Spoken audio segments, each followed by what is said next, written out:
कि जब आप शुद्ध हृदय से परमात्मा के शरण में रहते हैं तो मुंह आपका रहता है और कराते वो है।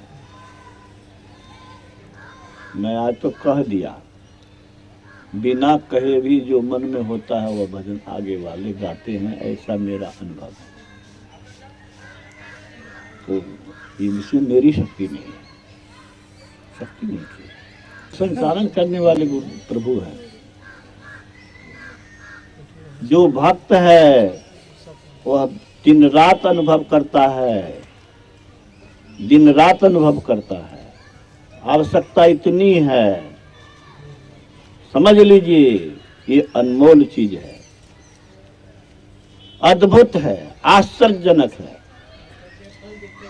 आत्मा के अंदर में जब ईश्वर की कृपा, गुरु की कृपा, पवित्रता अगर आती है, अब समर्पण अगर होता है, तो आप नहीं रहते हैं, आप उनके यंत्र बन जाते हैं। और वही यंत्र बनने की कोशिश हम लोग कर रहे हैं। और देख लिया कि दुनिया की किसी चीज में मास्टर साहब लज्जत नहीं है। सुन लीजिए, अब तो प्रतिष्ठा पा करके देख लिया, पैसा पा करके देख लिया, विद्या पा करके देख लिया, क्या प्रतिष्ठा नहीं पाई अखिल भारतीय संत सत्संग में। 10-10 लाख के बीच में बोलने का और आदर पाने का अवसर मिला। पैसे की भी कमी नहीं रही। वैसे तो कभी भिखमंगा को कभी कमी नहीं होगी, सब दिन भिखमंगे रहेगा, लेकिन जो है हम लोग वही काफी है। और संतुष्ट नहीं, बहुत पैसा परमात्मा ने दे दिया, इतना पैसा नहीं भी रहता तो काम चलता। हाँ, बाल बच्चा के लिए जरूरी है, ये नहीं कहते हैं कि जरूरी नहीं है। हम लोग खुद संतुष्ट है, लेकिन उन लोग जो सेवा कर रहा है उसके लिए भी तो चाहिए।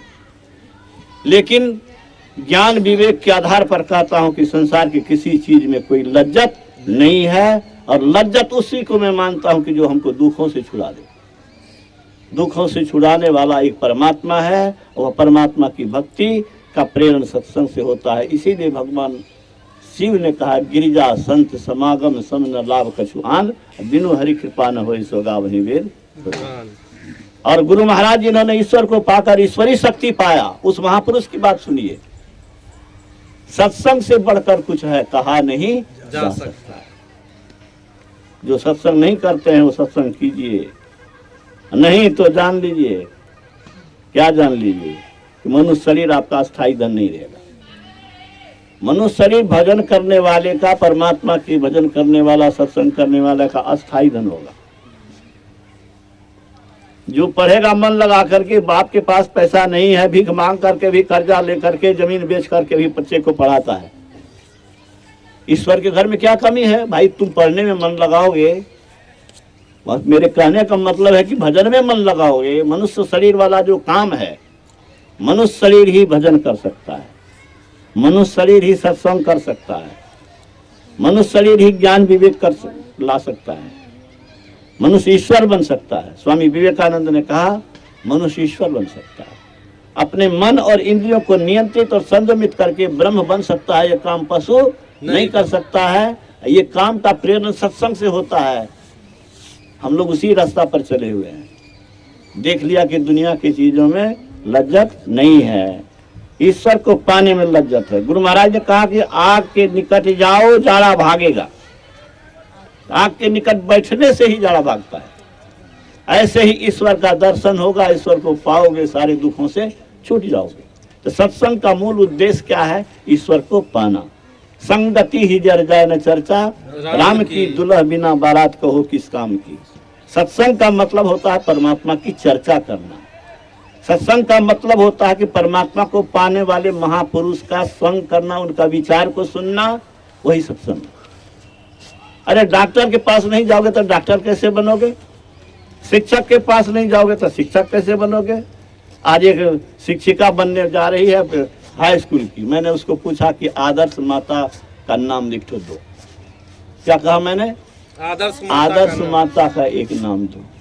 वह नाम नहीं बोल सकी। हम कहे कि तुम जब स्वयं नहीं जानती है आदर्श माता का एक नाम, तो तुम दूसरे को शिक्षा क्या देगी?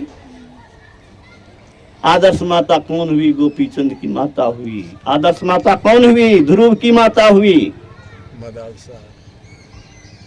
आप लोग ध्रुव की कहानी सुने होंगे, सब कोई सुने होंगे कि सौतेली माँ जो है सो उसको बाप के गोद से, राजा उत्तानपाद के गोद से उतार दिया था और कहा कि मेरे इस कोख में, इस गोदी में बैठने के लिए मेरे कोख से जन्म लेना हो। और रोता हुआ माँ के पास गया तो माँ बुद्धिमती थी, ज्ञानवती थी। उसने क्या शिक्षा दिया, अरे इस पिता के गोद में बैठने के लिए क्या लड़ाई करना, उस पिता के गोद में बैठो। हाँ, भजन करके, भक्ति करके, जिस गोद से कभी उतरना न पड़े और जिस राज्य से गद्दी से कोई उतार न सके, वो गद्दी मिलेगी, वो गोद मिलेगा। और उसने प्रेरणा दिया तो बुद्ध ध्रुव ने वही किया और वही पाया। गोपीचंद की माता की वही लीला है, वो मैं नहीं सुनाना चाहता हूँ, ये ज्यादा सुनाना चाहता हूँ। सुभाष चंद्र बोस की माता, सुभाष चंद्र बोस, धरती और आकाश जब तक रहेगा उसका नाम भारत में पूजनीय रहेगा। कैसे बना हुआ हो इतना पूजनीय? उसको मन में होता था कि मैं तपस्या करूं, संत बनूं, सारे दुखों से छूटूं। जैसा संत लोग का ज्ञान उसके अंदर में, संस्कार में था। पीछे वो सन्यासी भी बना है, बहुत से उसकी गाथाएं पढ़ी लिख जाती है। चलिए, जो भी हुआ वो घटना, लेकिन हुआ क्या? उनके मन में दो बात थी, या तो देश की सेवा करूंगा, देश गुलाम है, देश में अंग्रेज शोषण कर रहा है, इसके खिलाफ आंदोलन में भाग लेना चाहिए। फिर कहता था मन की हमको संत बनना चाहिए। दुविधा में था, चिंतित हो गया, कई रोज तक खाना पीना नहीं खाया। माँ ने कहा, क्यों चिंतित हो बेटे? कहा कि यही दुविधा है माँ। अब देखिए माँ कैसी ज्ञानवती थी, बुद्धिमती थी। आप लोग भी वैसी बुद्धिमती बनो, बच्चे को ज्ञान दो। अपने ज्ञान नहीं रहेगा, दूसरे को क्या दोगे? और ज्ञान उसी को होगा जो ज्ञानी के संग रहेगा, ज्ञानी की पुस्तक पढ़ेगा, ज्ञानी का विचार जानेगा। क्या सही कह रहा हूं? तो माता ने कहा कि देखो, विवेकानंद का शरीर नहीं है, लेकिन विवेकानंद आज भी हैं। उनकी मूर्ति के सामने, तस्वीर के सामने जाके प्रार्थना करो कि आप हमारा मार्गदर्शन करो, वही तुम्हारे गुरु हैं। देखिए, गुरु के पास भेज दिया माँ ने। माँ ऐसी हो कि गुरु के पास भेज दी और प्रार्थना किया। रात में स्वप्न में स्वामी विवेकानंद आए और कहा कि तुम्हारा जन्म ही इसीलिए हुआ है कि मातृ की जंजीर को तोड़ो और जाओ, इसमें लग जाओ। फिर वो लग गया। तो मैं बहुत समय नहीं लूँगा, समय अधिक हो गया है, ठंड पड़ रही है, समय तो बहुत कम हो गया, लगता है कि फटाक से बीत गया। हमको अभी इन बच्चों को बहुत बातें कहनी थी, लेकिन मैं नहीं कह पा रहा हूँ। इतना ही कहता हूँ कि सत्संग में आइए, सुनिए। और ये पुस्तक है जो माता पिता का दायित्व, संतान का धर्म है। माता पिता का दायित्व क्या है, इसमें ये सारी बातें आपको मिलेगी विस्तार से। आरती के बाद ले सकेंगे। श्री सद्गुरु महाराज।